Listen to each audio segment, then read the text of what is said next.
Hey everybody, it's Chris and welcome back to Something Else Amiga. What do we have on the show today?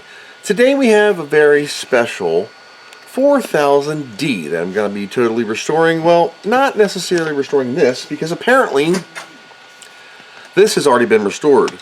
So a chap in New Zealand named Anthony, I'm not going to say your last name, you're way down there from me, and you tested out this machine in 2010. You're seeing this big green bastard down here and you're thinking the same thing I am. Oh no. Don't worry, it's been replaced and should be replaced by 2016. Yeah, last time you checked the clock, that was 7 years ago. Alright, so 7 years ago I'm supposed to replace this battery. So we're going to take this off and these stickers off. And we're going to ignore that. She hasn't leaked. They got another 10 years before they start barfing again. Can't believe they put another Varga in there too. I'm going to take this out. We're going to put a coin cell in it. So just squeeze your junk and it'll be okay. This paperwork here actually has some repair stuff. This is a general test sheet. So I'm going to go over what this says. Now this says Amiga 4000 serial number mainboard only. Not this. 4 megs of fast RAM. Got more than that. 1 mega chip RAM. OS3, 2 CPU board standoffs, and a CPU board. 3630. Fault description. Not booting with Zorro riser card installed. Tested unit fault confirmed. Traced fault to bus.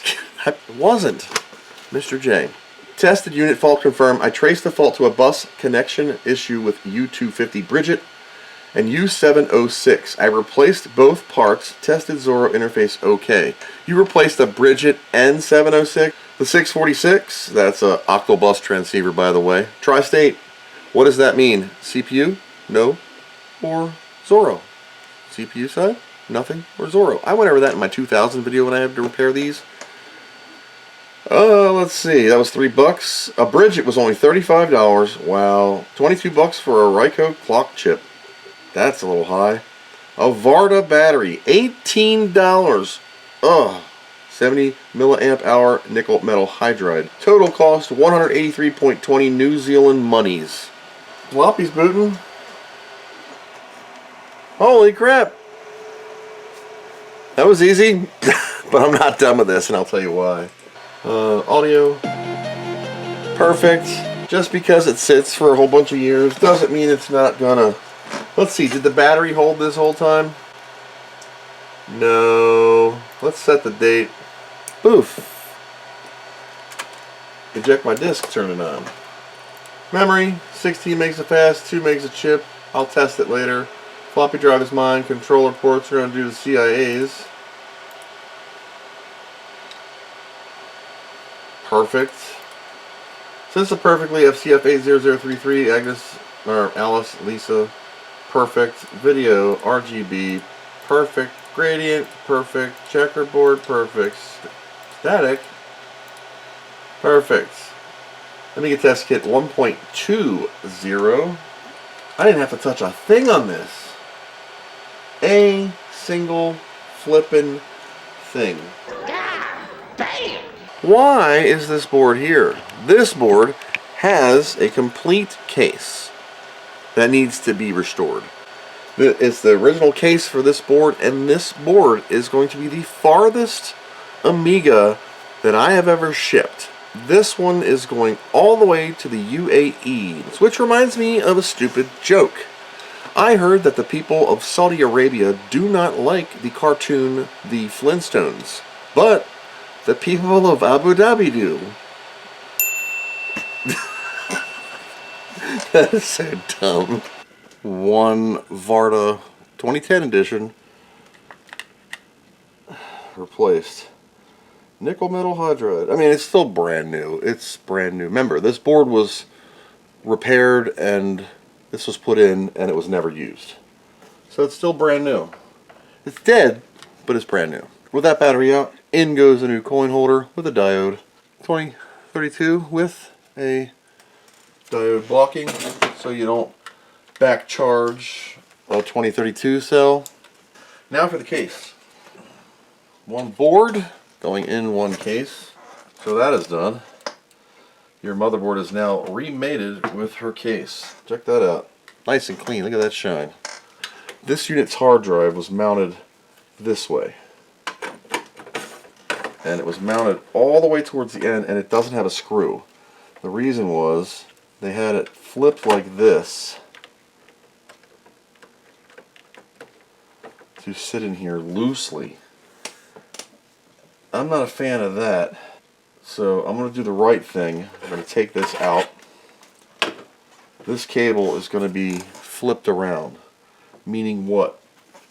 We're going to come off the IDE here, we're going to go up to the device in the hard drive tray. This will then fold around and go into the CD-ROM. Does it mean that this IDE cable is even going to work? Probably not. Floppy cable's pretty daggone long. I don't know why it has the excessively long floppy, and this is like for my tower. Floppy cable should only be this long. This is crazy long. Why is this so long? Alright, so we're going to slide this conglomerate contraption in here. Screws for the power supply are M.3 50 pitch .6 length. So M3 50 pitch 6 length. Amiga 2000, 3000, 4000. Yep. Amiga 2000, 3000 are M4.70 if you need a case screw, by the way. Get them at your local Lowe's. Home Depot doesn't have these, at least in America, where Jesus lives. You can, if you're outside the United States, you can find metric stuff everywhere. Here, not as common. I know this is part of your case screw, okay? I'm just checking it. And it's running like mad, so that tells me somebody put a regular thread screw in here, and this is not accepting a metric screw anymore. So I like to run the power cord down around the CPU connector and then up and into it. It's a weird tuck, but it beats it hanging and getting in the way right here when you have a lot of crap in here. Any pressure on this fan is going to make this thing make noise. Let's go for some voltages here. A little light. 511. Needs to be turned up a little bit. 12 volt rail is 1193. It's okay.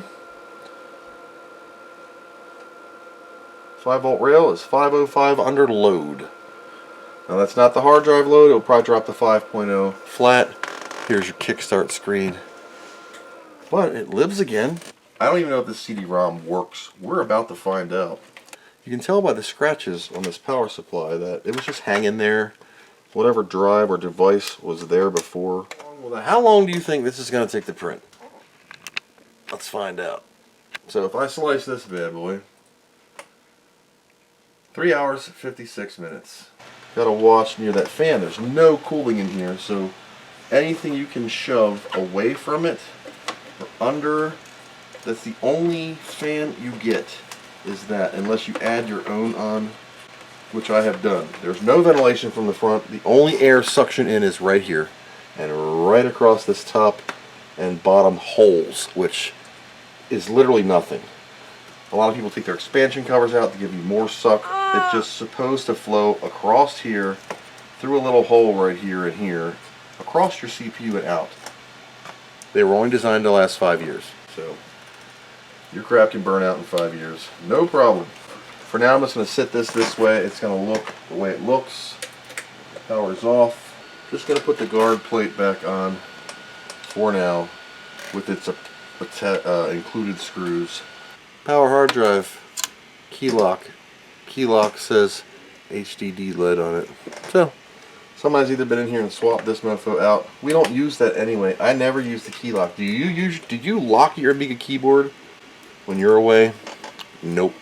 Okay, I'm going to carefully just sit this here, okay? Just going to sit here for visual reference. This is how it will sit in here, okay, eventually. For now, I'm going to lay some anti-static plastic across as a buffer, just to hold it. I have the rail, the plastic here, and the original doohickeys here. What happens? Here we go. Low, high. Hard drive's powering up. CD-ROM. Holy crap. Alright. we have an issue already. Hard drive validated and we booted. It's really nothing. IDE fix unregistered. Perhaps. Yes, I agree. Pet peeve, take off workbench. What's on here? Nothing. Nothing at all. Nothing at all. ASM CDFS buffer, IDE fix 97, which now, let's see if the key, it ejects. It does eject. Sweet. This is my real Amiga OS 3.9 CD. We're going to see if this mounts on this Amiga's desktop. I've never used this CD-ROM drive before. Hopefully it doesn't chew up my real disk. What happens? It's spinning. There it is. Amiga OS 3.9. Guess what? This is assembled. Yay! David's going to be so pleased. Just because it hasn't been used in a long time doesn't mean it's not going to work. It's gear driven, there's no belt. So, I'm not done. Good thing I didn't screw everything in. The Amiga works, the hard drive works, the CD-ROM works, the floppy drive does not. And we're going to take apart the floppy. FB357A, Chinon, standard Amiga high density disk drive. This is also a special type of oil. Corrosive protection and superior lubrication. This is why I use this oil, if you can read that. It says, superior lubrication, corrosion protection, repels dirt, carbon, and other contaminants.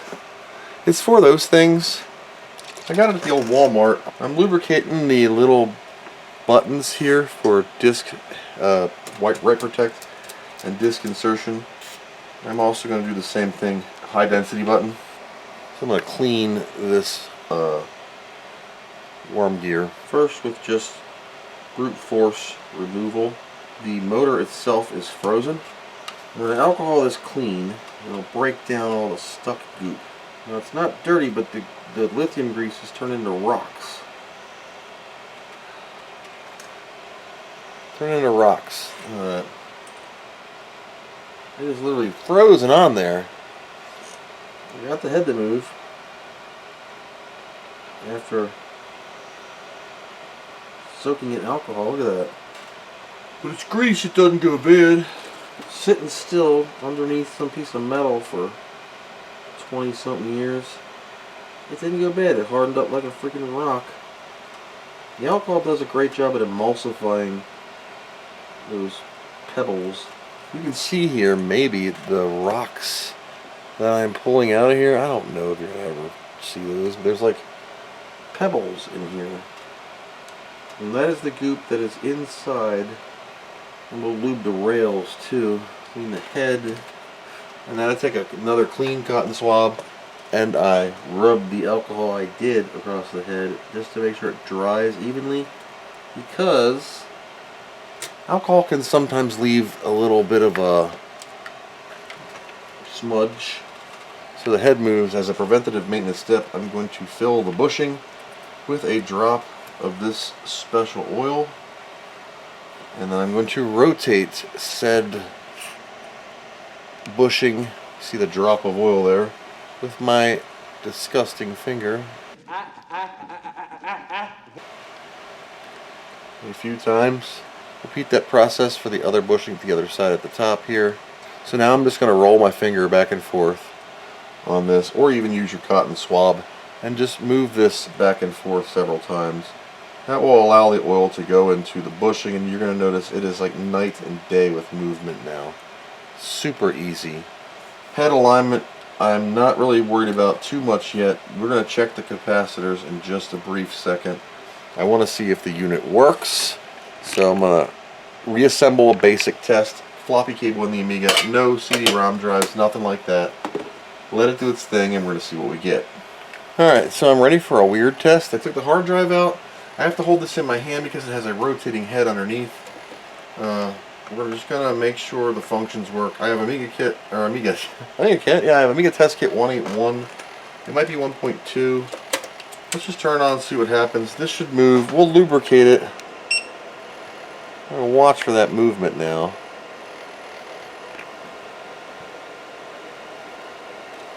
There you go. Feel it. And it's already booted. Bingo! So let's see how it fares. Do a head calibration test. 11 of 11. We're going to move the cylinder to 40. 11 of 11. And now 79. 11 of 11. And what you will see on this head, I'm going to do this with the camera focused here. I've shown this in the past. Sorry for my hand. Cylinder 0. See free movement now. Cylinder 40. And cylinder 79. I can reseek this cylinder. Listen to that. Nice and strong.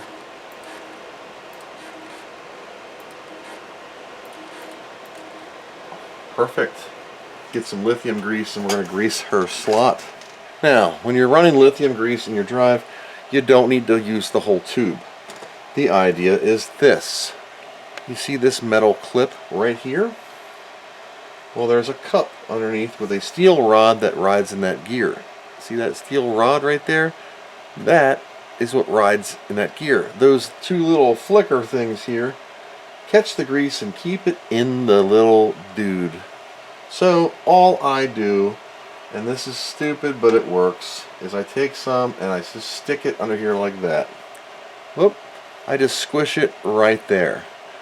As this moves, it's first going to fling around and get underneath of this thing, which will then self-lube the rail. And I'll show you as I move it. It's just going to grab it and start throwing it. See? See how it's... oh shit. When I start moving this, see how that bottom rail is starting to fill up the tracks? That's how it's done from the factory. I will move this back and it will catch underneath. See how it's starting to self-lube? It will continue to do that for a long time. You don't need to slob the rail. You slap it right there on the steel dude and it will do its own. So with that sorted, I'm going to put this drive back together. We're going to reassemble the Amiga one more time. We're going to test this drive on our workbench and see how it does. Alright, sysinfo. In the drive. Yay, look at that. Wow, amazing what a little bit of free motor head works. I'm going to take sysinfo and just drag it over to the workbench here. Just let it copy. Workbench 3.0 ROMs, it will not display a banner bar. There we go, Kickstart 3. This disc comes from my 4000. Has a high density hole. Does it read? It should. Amiga HD, there we go, high density disc. 1.675 megabytes free, 0 in use, because I just formatted it. Low density floppy. Now, working. Those buttons could use some love as it ejects and reinserts over and over. It will begin to act a lot better. As that lithium grease lubes that rail, we got the special oil that helped her, and those bushings come back to life. So if you're looking for an oil, this is a special oil I got at Walmart. It's for those things, but I don't use it for those. I use it for Amiga floppy drives and other things that rotate on bushings that require oil that doesn't collect dirt. Alright, now I gotta put all this back together. 2:53 p.m. Sunday.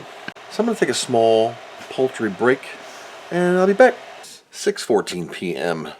The parts finished printing. These are the hard drive brackets in Jesse PLA. We have another problem. The power supply cord, or the power molex of this machine, this hard drive, is exactly where this one comes. So I can't push this back because they're bumping into each other. So I'm going to have to try to move this up one more. We should have enough height. Well, that won't work either. It's just too short. I'm going to replace this cable. This is the wrong floppy cable and the wrong IDE cable. Let me fix that. So I have a longer, I found one that's just a little bit longer. Just a little bit. And I mean a little bit. It fits. Holy crap. I'm going to put the bar in. Okay. Does the CD-ROM still work? Let's test it again. We should see the icons appear on the desktop. CD spinning up. There we go. Ta-da! So directory opus is on here. The old version of Disk Masher, sysinfo. I got the hard drive thing done. I got the load IDE, IDE fix serial number put in, and it's now freely available because you can't register it if you wanted to. I'm going to test the CD for the final time. Hard drive lights work. Hard drive's working. CD-ROM works. Let's see what happens when it spins up. There you go. When I reboot the machine, I don't get the error message about IDE fix or anything because you put another command versus IDE fix in there. It's load IDE quiet, so it stays resident and it'll just work. Booting Amiga OS 3.1, Amiga OS 3.9 CD. If I eject the CD, it all goes away. My disc comes out. Boom. CD's working fine. Audio works fine. CD audio, there is no cable. I don't have any more. I had some, but they're gone. And this machine is now complete. And it will be on its way to the United Arab Emirates. And that's going to be just a little bit expensive. So thank you guys for coming along on this journey. I'm going to go ahead and continue to clean the case, wipe her down, make sure everything on the outside looks as good as it does now on the inside. Unfortunately, I cannot ship a battery because it's lithium and they freak out over here in America when you ship lithium batteries. It's like some hazmat charge. It's weird. So I will let them know, just buy a 2032 when you get over there. They're available everywhere in the world. Got these new blue blocker glasses. They're kind of neat. Anyway, thank you all again for coming along on this journey. And until next time, thanks for watching, and I hope you learned something.